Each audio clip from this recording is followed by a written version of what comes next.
હાય, આજે સત્યનારાયણ ભગવાનની પૂજા માટે જે આપણે પ્રસાદી બનાવીએ છીએ ને એવો શેરો આજે હું બનાવું છું. આવડતો નથી, યુટ્યુબમાં જોઈ જોઈને બનાવીશ. ફ્રૂટ કાપીને રાખી દીધા છે, મૂકી દીધું ગરમ થવા. ઘી મૂકી દીધું છે ગરમ થવા માટે. એક વાટકી લઈ લીધો રવો. ઘી થઈ ગયું ગરમ અને હવે એમાં રવો નાખી દઉં.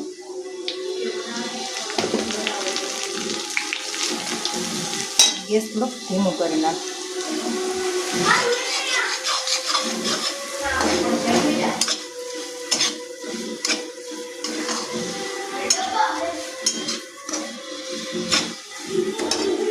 થોડોક રવો શેકાય એટલી વારમાં અહીં દૂધ મૂકી દઉં ગરમ.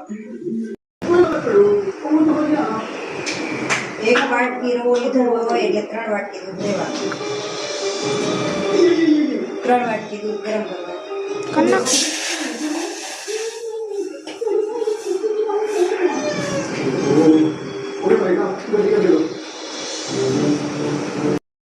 3 વાટકી દૂધ લઈ લીધું છે. ગરમ થાય એટલે રવામાં નાખી દેવાનું. તો રવો સરસ મજાનો શેકાઈ ગયો છે અને હવે દૂધ પણ ગરમ થઈ ગયું છે. તો હવે ગરમ થયેલું દૂધ આમાં એડ કરી દઉં.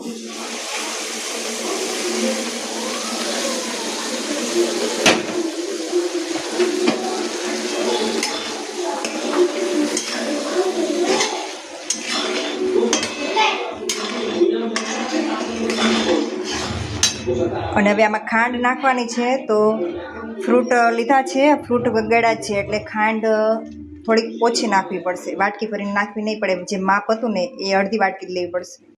ખાંડ એડ કરી નાખી. દેખાવામાં તો સરસ મજાનો શેરો થઈ ગયો છે, રેડી. અને હવે આમાં કરવાના છે ફ્રૂટ એડ.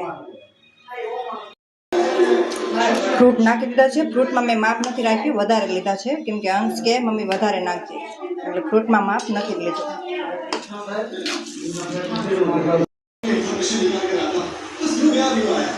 ફ્રૂટ નાખી દીધા અને હવે છેલ્લે દાળ.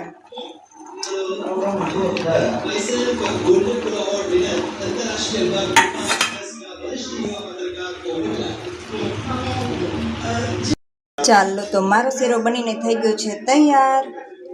તો અમારા 4 જણાની વાટકી થઈ ગઈ છે તૈયાર. શેરો બનાવી નાખ્યો છે અને પલક કોઈ દિવસ ગળ્યું ખાતી નથી, પણ આજે ફ્રૂટ નાખેલું છે ને એટલે પલક બેજે જમવા. તો ચાલો, કેવો બન્યો છે તે કમેન્ટ કરીને કહેજો અને ખાવું હોય તો ઘરે આવવું પડે.